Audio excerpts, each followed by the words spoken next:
Hello, my name is Chris. I'm a mortgage broker, and today we're going to be going over what earnest money means in a real estate contract. So what is earnest money? Earnest money is a good faith deposit, which is a sum of money to put down towards the purchase of a house to demonstrate how serious you are about buying the home. In most cases, earnest money acts as a deposit on the property you're looking to buy. You deliver that amount within a fixed period of time after signing the purchase agreement or sales contract.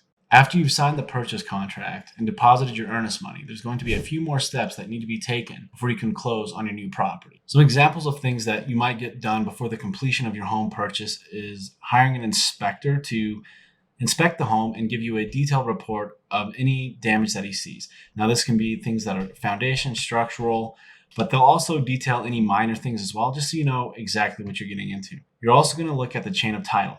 You want to make sure that when you purchase the home, that there are no other encumbrance on the property. This can be things like tax liens, contractor liens. You just want to make sure that's clear. If you're getting a loan, you may also be required by the lender to get an appraisal. I would say that's 90% of the time that's the case.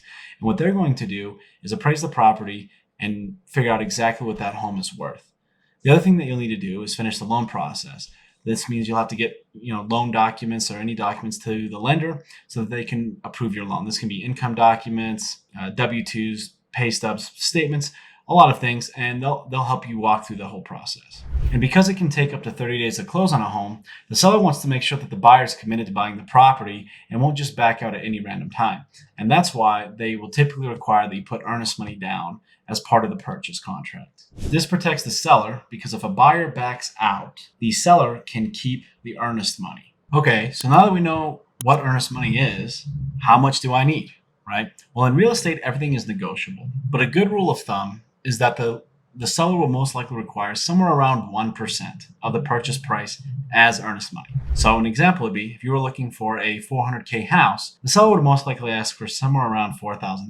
Now, this isn't always the case as all markets are different. So I would definitely get with your realtor on how much it will be. But in most real estate contracts, there are contingencies that protect the buyer's earnest money. Some of these contingencies are inspection contingencies. So if you find something really wrong with a house that was unseen, you can back out. Another one would be an appraisal. So if your appraisal comes in low, let's say you're buying a house for $240 and the appraisal comes in at $220, most likely there's an out in your contract for that as well. Another one would be title contingencies. So if the title cannot be clean or cleared before you finish the purchase of a home, you can typically back out for that as well. There are also insurance contingencies. Some houses aren't insurable. Very rare, but in the case that it is, there will be another contingency to let you out due to that. The earnest money can be held in escrow during the contract period by a title company, lawyer, bank, or broker. Honestly, it's whatever is specified in the purchase contract. Most U.S. jurisdictions require that when a buyer timely and properly drops out of a contract, maybe due to one of those contingencies, that the earnest money be returned